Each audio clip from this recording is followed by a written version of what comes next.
Welcome to A Word of Hope. My name is Father Mike Champlin, and I live at the Thomas More Center for Preaching up in Webster, Wisconsin. I'm preaching for Palm Sunday today, and I've chosen for my subject matter the letter to the Philippians, which is the second reading. And in that letter, we have a very remarkable statement. Paul says, He, that is Jesus, emptied himself of his divinity and became a human being. Now, when Paul used that word, I want to illustrate that. What we have here is a glass of water, and we can describe this water as half full or half empty. But in the time of Paul, there was no such notion. When you use the word empty, you meant turned upside down and completely poured out.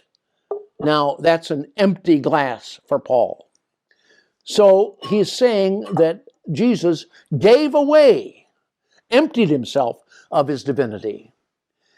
And then, as a young man, he began to get this urge because he was listening to the religious leaders of the day, and he found them very self-righteous and very strict.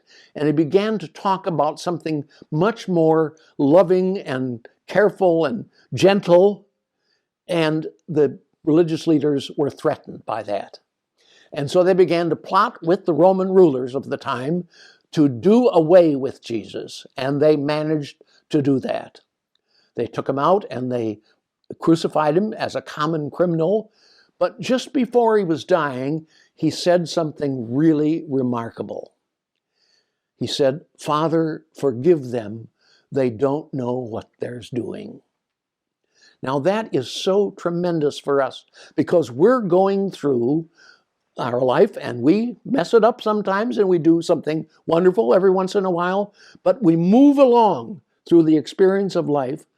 And just like Jesus, when we come to the end of our life, we die like he did as a human being, but then we are raised by his power now, and we live with him as risen human beings on and on and on.